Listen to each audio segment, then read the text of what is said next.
ஆனால் இஸ்லாம் கடனை வாங்குகிறவன் அவன் லேசாக வாங்கி விடுவான். ஆனால் கடனை கொடுக்கின்ற நீ அதை கவனிக்க வேண்டும் என்ற அழகான ஒரு வழிகாட்டலை சொல்லியிருக்கிறது. ஆனால் நாங்கள் அதை கவனிப்பது கிடையாது. குர்ஆனுக்கும் ஹதீஸுக்கும் மாற்றமாக தன்னுடைய மனோ இச்சை பிரகாரம் தன்னுடைய வாழ்க்கைகளை செயல்படுத்துவதனால் நாங்கள் விரும்பின பிரகாரம் கடனை கொடுத்துவிட்டு அங்கேயும் இங்கேயும் பள்ளியிலேயும் அந்த ரோட்டிலேயும் இங்கேயும் அவனை பற்றி கதைப்பதை விடவும், அன்பார்ந்தவர்களே, இந்த கடனை கொடுப்பதற்கு முன்னால் எங்களுக்கு இஸ்லாம் என்ன சொல்லியிருக்கிறது? நான் 1,00,000 ரூபாய் கடன் கொடுக்க போகிறேன் என்றால் அந்த கடனை எந்த முறையிலே நாங்கள் கொடுக்க வேண்டும், அதை எவ்வாறு பெற வேண்டும் என்ற முறைகளை எல்லாம் இஸ்லாம் சொல்லுகிறது. கடன் என்பது உரிய தொகையில் இருந்து ஒரு தொகையை கொடுப்பது. உதாரணமாக ஒருவர் 10,000 ரூபாய் கடன் கொடுக்கிறார் என்றிருந்தால் இந்த 10,000 ரூபாயும் திரும்ப இவருக்கு கொடுக்கப்பட வேண்டும். அதற்கு மேல் மிச்சமாக கூட்டி குறைத்து கொடுக்கும் ஒவ்வொன்றுக்கும் நாங்கள் அது கடன் அல்ல, அது வட்டியுடைய பகுதியிலே போய் சேருகிறது. இன்றைக்கு நிறைய மக்கள் சமுர்த்தியிலே கடன் பெறுகிறார்கள், நிறைய மக்கள் பேங்கிலே கடன் பெறுகிறார்கள். இந்த கடன் என்பது இது கடனுடைய பாடத்தை கீழால வராது, அது வட்டியுடைய பாடத்தை கீழால வரும். வட்டி என்பதை தெளிவாக விளங்கிக் கொள்ள வேண்டும். வட்டி என்றால் என்ன என்பதை விளங்கிக் கொள்ள வேண்டும். அதை சொல்வதற்குரிய நேரம் அல்ல. அன்பானவர்களே, கடனை கொடுக்குகின்ற பொழுதும் கடனை எடுக்கும் பொழுதும் இஸ்லாம் காட்டுகின்ற முறை ஒன்று இருக்கிறது. அந்த முறையை சரியாக செய்வோம் என்றிருந்தால் அதுதான் எங்களுடைய வாழ்க்கையிலே ஈடேற்றமான ஒன்றாக இருக்கும். அது அல்லாத வேறொரு வழியை நாங்கள் கையாளக்கூடாது. அதுதான் ரொம்ப முக்கியமானது. இன்றைக்கு கடன் எடுத்தவர்கள் பாதிப்படைவது குறைவு, கடன் கொடுத்தவர்கள் தான் பாதிப்படைகிறார்கள். கடனை காசை கொடுத்து விட்டோம், என்னுடைய தேவைக்காக வேண்டி வைத்திருந்த இந்த பணம் அது கொடுக்கப்பட்டு விட்டது என்று அவர்கள் மன வருத்தத்துடன் தெரிகிறார்கள். கடனை எடுத்தவர்கள் சந்தோஷமாக தெரிகிறார்கள் என்றிருந்தால் அல்லாஹ்வை பயந்து கொள்ளட்டும். இவர்கள் அல்லாஹ்விடத்திலே போய் தப்ப வேண்டிய ஒரு நிலைப்பாடு இருக்கிறது. ஸல்லல்லாஹு அலைஹி வஸல்லம் அவருடைய காலத்திலே ஒரு ஜனாஸா கொண்டு வரப்படுகிறது. ஸல்லல்லாஹு அலைஹி வஸல்லம் கேட்டார்கள், இந்த ஜனாஸா இந்த வாழ்க்கையிலே வாழும் பொழுது யாருக்காவது கடன் பட்டிருக்கிறாரா என்று கேட்கும் பொழுது சஹாபாக்கள் சொன்னார்கள், இல்லை யா ரசூலல்லாஹ். ஜனாஸாவை தொழுவித்தார்கள் ஸல்லல்லாஹு அலைஹி வஸல்லம். இரண்டாவது தடவை இன்னொரு ஜனாஸா வந்தது. ஸல்லல்லாஹு அலைஹி வஸல்லம் அவர்கள் அதற்கும் அதே கேள்வியை கேட்டார்கள். சொன்னார்கள் சஹாபாக்கள், ஆம் யா ரசூலுல்லாஹ், இவர் கடன் பட்டிருக்கிறார் என்று சொன்னார்கள். ஸல்லல்லாஹு அலைஹி வஸல்லம் அவர்கள், உங்களுடைய தோழருக்கு நீங்களே தொழுவித்துக் கொள்ளுங்கள், நான் போகிறேன் என்று சொல்கின்ற பொழுது அங்கிருந்த ஒரு சஹாபி சொன்னார்கள், யா ரசூலல்லாஹ், இவருடைய கடனுக்கு நான் பொறுப்பாக இருக்கிறேன் அதற்கா என்று சொன்ன பொழுது ஸல்லல்லாஹு அலைஹி வஸல்லம் அவர்கள் அவருடைய ஜனாஸாவுடைய தொழுகை நடத்தினார்கள். ஸல்லல்லாஹு அலைஹி வஸல்லம் அவர்கள் இந்த கடனுடைய விடயத்திலே இவ்வாறு நடந்திருக்கிறார்கள். ஆனால் ஸல்லல்லாஹு அலைஹி வஸல்லம் காலத்தில் அப்துல்லாஹுடைய வாப்பா பெரிய ஒரு முனாஃபிக்குடைய தலைவனாக விளங்கிய அந்த முனாஃபிக்குடைய ஜனாஸாவை தொழுவிப்பதற்காக ஸல்லல்லாஹு அலைஹி வஸல்லம் அவர்கள் உமர் ரலியல்லாஹு அன்ஹு தடுத்தார்கள். இவன் ஒரு முனாஃபிக், தொழுவிக்க வேணாம் யா ரசூலல்லாஹ் என்றிருந்தும் ஸல்லல்லாஹு அலைஹி வஸல்லம் அவருடைய ஜனாஸா தொழுவிப்பதற்காக போனார்கள். ஹஜ்ரத் ஜிப்ரீல் அலைஹிஸ்ஸலாம் அவர்களுடைய தடை வந்ததுக்கு பின்னால்தான் ஸல்லல்லாஹு அலைஹி வஸல்லம் அவர்கள் அந்த விடயத்தை கைவிட்டார்கள். அதற்கு பின்னால ஸல்லல்லாஹு அலைஹி வஸல்லம் அவர்கள் அது மாத்திரமல்ல, தான் அணிந்திருந்த ஜுப்பாவை கழட்டி அவருடைய ஜனாஸாவுக்கு கஃபனாக அணிவித்து இதற்கு பின்னாலேயாவது இவருடைய வேதனை குறைய வேண்டும் என்பதை ஸல்லல்லாஹு அலைஹி வஸல்லம் அவர்கள் அங்கே ஆசைப்பட்டார்கள். ஆனால் கடனாளியாக இருக்கும் ஒரு மனிதனுடைய இபாதத்தாக ஒரு கடன் இருந்தும் அந்த கடனாளியுடைய விடயத்திலே ஸல்லல்லாஹு அலைஹி வஸல்லம் அவர்கள் இவ்வாறு நடந்து கொண்டிருக்கிறார்கள் என்றால் கடனை வாங்கினவர், கடனை கொடுக்க முடியாத நிலைமை உள்ளவர் என்ன செய்ய வேண்டும் என்பதை ஸல்லல்லாஹு அலைஹி வஸல்லம் சொல்லி தந்திருக்கிறார்கள். ஒரு சஹாபி அவர்கள் மஸ்ஜிதிலே வந்து தொழுது கொண்டிருக்கக்கூடிய காட்சியை கண்டார்கள். ஸல்லல்லாஹு அலைஹி வஸல்லம் அவர்கள் கேட்டார்கள், உங்களுக்கு என்ன நடந்தது? புகாரிலே வருகிறது. அந்த சஹாபி சொன்னார்கள், யா ரசூலல்லாஹ், கடன் தொல்லையினால் எனக்கு ரொம்ப கஷ்டமாக இருக்கிறது, கடன் பெற்று விட்டேன், அதனால் அதை கட்ட முடியாத நிலைமையிலே தள்ளப்பட்டிருக்கிறேன் என்று சொன்ன நேரம் ஸல்லல்லாஹு அலைஹி வஸல்லம் அவர்கள் அவருக்கு ஒரு துஆவை சொல்லிக் கொடுத்தார்கள். அல்லாஹும்ம அக்ஃபினி பிஹலாலிக அன் ஹராமிக் வஅக்னினி பிஃضلிக அம்மன் சிவாக். இன்னொரு ரிவாயத்திலே இன்னொரு சஹாபிக்கு சொன்னார்கள், அல்லாஹும்ம இன்னா நஊது إني أعوذ بك من هم والحزن وأعوذ بك من العجز والكسل وأعوذ بك من الجبن والبخل وأعوذ بك من غلبة الدين وقهر الرجال என்று ஸல்லல்லாஹு அலைஹி வஸல்லம் அவர்கள் இன்னொரு சஹாபிக்கு சொல்லிக் கொடுத்த வரலாறுகள் ஹதீஸ்களில் இருக்கிறது. ஸல்லல்லாஹு அலைஹி வஸல்லம் அவர்கள் கொஞ்ச நாளைக்கு பின்னால இந்த சஹாபாக்களை சந்திச்சு கேட்டார்கள், நீங்கள் அன்றைக்கு கடனாளியாக இருந்தீர்கள், கடன் பெற்றிருந்தீர்கள், இதனுடைய முடிவு என்னவாகிச்சு என்று கேட்கும் பொழுது, யா ரசூலல்லாஹ், அன்றைக்கு நீங்க சொன்ன துஆக்களை நம்பிக்கையோட யகீனோட ஓதிக்கொண்டு வந்தோம், அதற்குரிய வழிகளையும் நாங்கள் முயற்சி செஞ்சோம், அதற்கு பின்னால கடனிலிருந்து நிவர்த்தியாகி அதை கொடுத்து விட்டோம் யா ரசூலல்லாஹ் என்ற செய்தியை சொன்னார்கள். கடனாளி என்பவர், கடன் பெற்றிருப்பவர் துஆவை ஓத வேண்டும். ஆனால் துஆவை மாத்திரம் ஓதுவதல்ல, அந்த கடனை கொடுப்பதற்குரிய முயற்சியை செய்ய வேண்டும். எந்த அளவுக்கு உலமாக்கள் சொல்லுகிறார்கள் என்றால், ஒருவர் 10,000 ரூபாய் கடன் பெற்றிருக்கிறார், 10,000 ரூபாய் கடன் பெற்றிருக்கிறார். இவரிடத்திலே இப்பொழுது 10,000 ரூபாய் கிடைக்கிறது. இதே சந்தர்ப்பத்தில் இன்னொரு வியாபாரம் வந்திருக்கிறது. இந்த வியாபாரத்தை செய்தால் 20,000 ரூபாய் எனக்கு லாபம் திட்டிக் கொள்ளேலும், 10,000 போட்டா 20 எடுத்துக்கொள்ளேலும் எந்த ஒரு நிலைமையும் உண்டாகிறது என்றிருந்தாலும் உலமாக்கள் சொல்கிறார்கள், இவருக்கு இந்த வியாபாரம் செய்வது ஹராமாக்கப்படும். ஏன்? இவருக்கு கடன் இருக்கிற நிலைமையில் இவர் இதைத்தான் முதலாவது கொடுக்க வேண்டும் என்ற சட்டத்தை உலமாக்கள் குறிப்பிட்டிருக்கிறார்கள். எனவேதான் ரொம்ப முக்கியமானது, கடனை வாங்குவது அது லேசி என்பதாக நினைத்தாலும் கடனை கொடுக்கும் பொழுது அழகாக கொடுக்க வேண்டும்.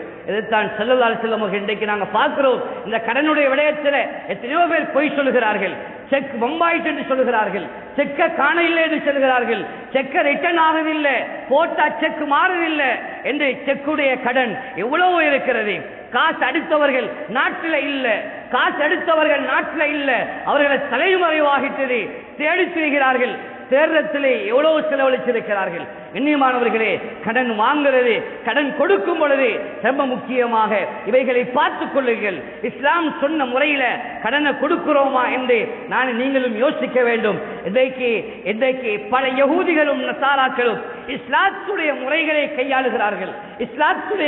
கையாளுகிறார்கள். ஒரு கடனை நாடு விட்டு நாடு கொடுப்பதாக இருந்தாலும், பலர்களுக்கு எதை கொடுப்பதாக இருந்தாலும், அது எழுத்து மூலமாக 2 பேர்கள் சாட்சியின் மூலமாக அதை கொடுக்க வேண்டும் என்ற அந்த கடனுடைய சட்டத்தை வைத்திருக்கிறார்கள்.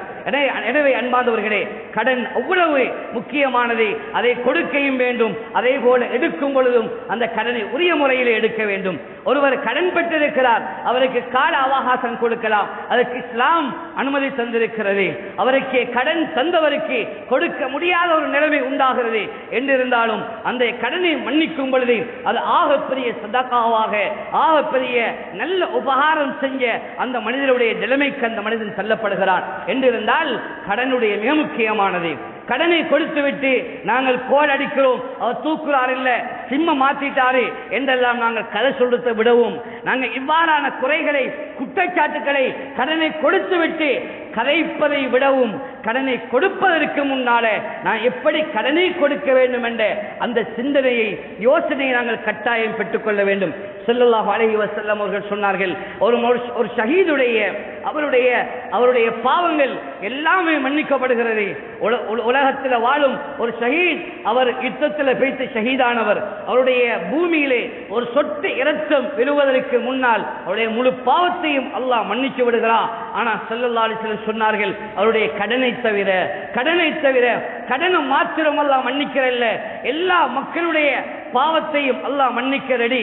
ஆனா இன்னொரு மனிதனுக்கு செஞ்ச அநியாயத்தை அல்லாஹ் மன்னிக்கிறது இல்லை, அவனுடைய கடனை கொடுக்கும் வரைக்கும். இன்றைக்கு நாங்க ஒரு ஜனாதாவை கொண்டு வந்து வச்சுட்டு கொஞ்சம் லேசாக சொல்லிடுவாங்க, கடனாளிகள் யாராவது இருந்தா, இந்த ஜனாதாவுக்கு கொடுக்க இருந்தா அல்லது எடுக்க இருந்தா இந்த குடும்பத்தார்கள் இருக்கிறாங்க என்று சொல்லிட்டு ஜனாதாவை அடக்க பார்க்கிறோம். ஆனா அதற்கு பின்னால எத்தனையோ பேர், இவர் உங்களோட வாப்பா எனக்கு எவ்வளவு காட்சி தரணும், எவ்வளவு தரணும் என்று சொல்ல நேரத்தில் அது எங்க வாப்பாட்ட போயிட்டு பாருங்க என்று சொன்னவங்க எல்லாம் இருக்கிறாங்க.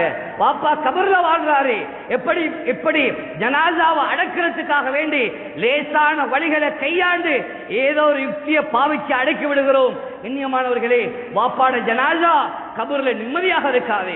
எத்தனையோ பேர் கல்யாணத்தில் தன்னுடைய மனைவிக்கு கொடுத்த மகரை கடனாக வாங்கினவங்க இன்றைக்கு வரைக்கும் சிலர்கள் மௌத்து வரைக்கும் அந்த அந்த கடனை கொடுத்தது இல்லை.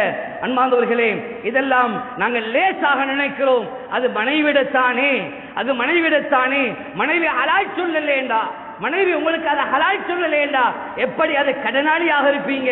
சொந்த குடும்பத்தில் வாப்பா உம்மா கிட்ட கடன் வாங்குறீங்க, சொந்த நானா தம்பி கிட்ட கடன் வாங்குறோம். அன்பார்ந்தவர்களே, நானா தானே தம்பி தானே, அதை கொஞ்சம் சுணங்கி கொடுக்கலாம் தானே, கொடுத்தா கொடுக்காச்சு என்ன வரப்போகுது?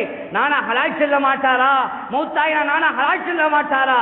ஹலால் சொல்லுவாரா இல்லையா என்பது உங்களோட நானா கிட்ட தான் கேட்கணும். கண்ணியமானவர்களே, நானா எப்படி சொல்லியிருப்பாரு? நானா சொல்லலேண்டா அல்லாஹ் இடத்துல போய் மாற்றிக்கொள்வோம்.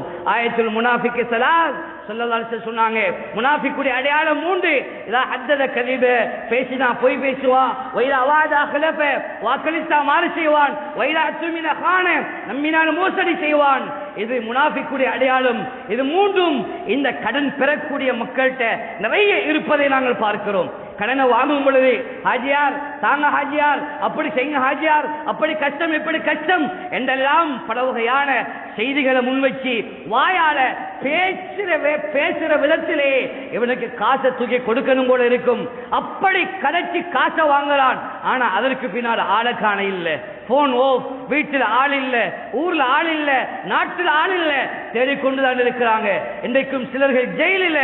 அன்பார்ந்தவர்களே, தான் படித்த அறிவை வச்சு, தான் கற்ற இல்மை வச்சு நீங்கள் ஆலிமாக இருந்தாலும் அவர்கள் கூட தவறுகள் செஞ்சாலும், கண்ணியமானவர்களே, யார் என்பதை நீங்கள் கவனிப்பதற்கு முன்னால, தேடி பார்ப்பதற்கு முன்னால் இந்த கடனை கொடுக்கும் பொழுது 2 சாட்சிகள் முன்னிலையில் எழுத்து மூலமாக அந்த கடனை நிறைவேற்றுங்கள். முதலாவது, இதை செய்யும் பொழுது ஒன்று குர்ஆனுடைய ஆயத்தை ஹயாத் ஆக்கின நன்மை எங்களுக்கு கிடைக்கும்.